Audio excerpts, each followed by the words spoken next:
आज आप लोगों के लिए बिल्कुल ही डिफरेंट किस्म के फ्रेजेस, इडियोमेटिक एक्सप्रेशंस और कुछ स्लैंग वर्ड्स लेकर आई हूँ जो आप लोगों ने बहुत कम शायद सुने हों, लेकिन इंग्लिश में बहुत ज़्यादा यूज़ किए जाते हैं।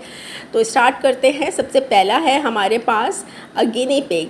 अब गिनी पिग ऐसे शख्स या ऐसी शय को कहा जाता है जिस पर पहल कोई चीज़ आजमाई जाए या टेस्ट की जाए।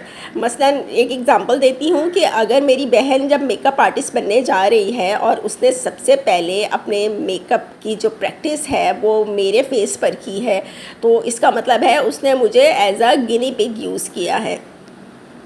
और याद रखिएगा कि गिनी पिग का ताल्लुक उस वाले पिग से नहीं है जो कि जिसका नाम लेना कहा जाता है कि मना है। ये गिनी पिग एक और जानवर कहते हैं, बड़ा क्यूट सा होता है।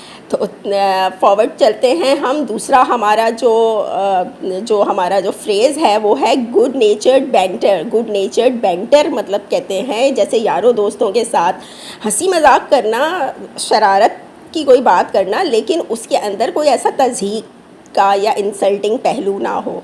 नंबर 3 है नी jerk reaction.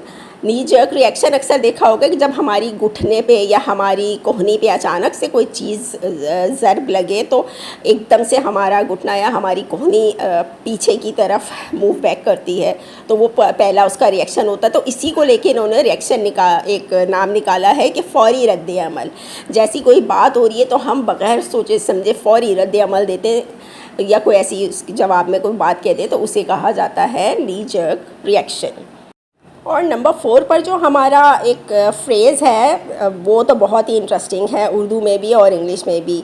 Kill their darlings. Kill their darlings मतलब जैसे अक्सर हमारी लैंग्वेजेस में, हमारी बोलियों में बोला जा रहा होता है कि भाई हिजड़ों के घर बेटा पैदा हुआ और उन्होंने उसे चूम चूम कर ही मार डाला। यानी इसका मतलब क्या होता है कि अपने लगाव के इजहार में अपनी बेहद पसंदीदा शय को इतना ज़्यादा कैटर करना या इतना ज़्यादा उसके साथ इन्वॉल्व होना कि वो बेचारी पसंदीदा शय को ही नुकसान पहुंच जाए, तो इसे कहेंगे किल देयर डार्लिंग्स।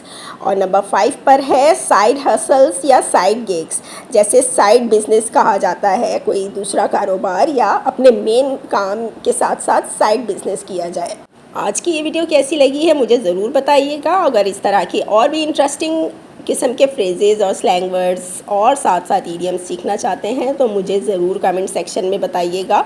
और अगर इन वर्ड्स के आप लोग सेंटेंसेस भी जानना चाहते हैं तो वो भी मुझे कमेंट सेक्शन में लिखकर ज़रूर बताइएगा। All the best wishes for your success. Have a great day.